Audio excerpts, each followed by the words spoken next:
महादेव गुरु को मेरा प्रणाम। साहब श्री हरिंद्रानंद जी को मेरा प्रणाम। दीदी नीलम आनंद जी को मेरा प्रणाम। आप सभी को मेरा प्रणाम।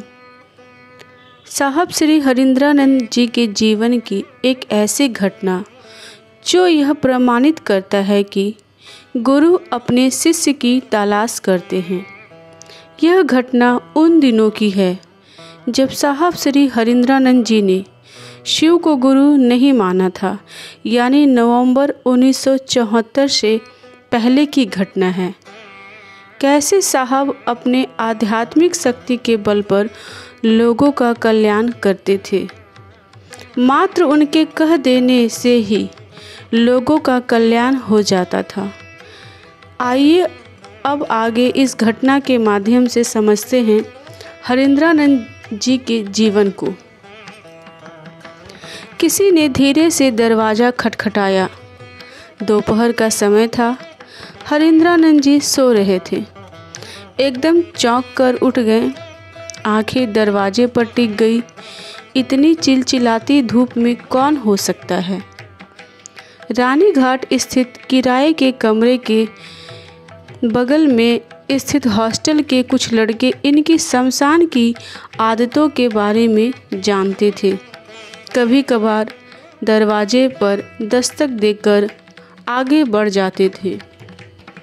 इन्हें लगा कि फिर शायद वे ही हों। यह सोचकर पुनः बिस्तर पर लेट गए। दरवाजे पर फिर दस्तक हुई। इस बार उठकर दरवाजे की ओर बढ़े। आज वे लड़के हो तो उनकी खैर नहीं।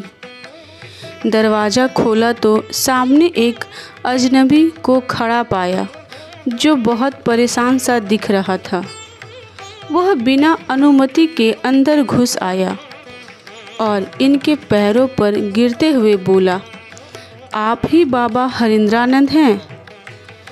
बाबा, यह संबोधन जीवन में पहली बार अपने लिए उन्होंने सुना।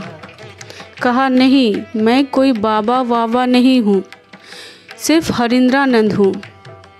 उस व्यक्ति ने पूछा, आप ही पीएमसीएच में जाकर कैंसर से पीड़ित मरीजों का हाथ देखकर उनके जीवन की भविष्यवाणियाँ करते हैं ना? मैंने सुना है कि आपने कई भविष्यवाणियाँ की है और सही साबित हुई है। मेरी माँ की तबीयत बहुत खराब है। डॉक्टरों ने कहा है कि अब वह चंद दिनों की मेहमान है। अगर आप चलकर उनका हाथ देख दे तो आपकी बड़ी मेहरबानी होगी। मैं आपका यह एहसान जीवन पर्यंत नहीं भूलूंगा। गर्मी की छुट्टियां आरंभ हो चुकी थी। हरिंद्रानंद के लगभग सभी मित्र घर चले गए थे। इनके जी में आया कि जाने से इनकार कर दूं। फिर बोले, क्या शाम में आना नहीं हो सकेगा? नहीं, भगवान के लिए अभी चलिए, मैं रिक्शा या ऑटो लेकर अभी आता हूँ, उस व्यक्ति ने कहा। हरिंद्रानंद चप्पल पहनकर कॉरिडोर में आ गए और कहा, चलिए। हॉस्टल से स्टैंड बहुत दूर नहीं था, सिर्फ बीच में एक गली पार करनी पड़ती थी, किंतु धूप में तपिश इतनी थी कि उतनी दूर जाना भी दूभर था, इसलिए रिक्शा ले लिया। थोड़ी ही देर में दोनों अस्पताल के कैंसर वार्ड में थे। ज़्यादातर बेड खाली थे। पास वाले बेड को थोड़ा सरकाकर बैठ गए। महिला की उम्र लगभग 60 साल रही होगी। इन्होंने पॉकेट से अपना मैग्नीफाइंग ग्लास निकाला और हथेली का बारीकी से अध्ययन किया। कहा, आपकी माँ बिल्कुल स्वस्थ हो जाएगी। ठीक हो जाएगी? वह चौंक सा गया। उसने इनकी ओर देखते हुए कहा, लेकिन डॉक्टरों ने तो जवाब दे दिया है।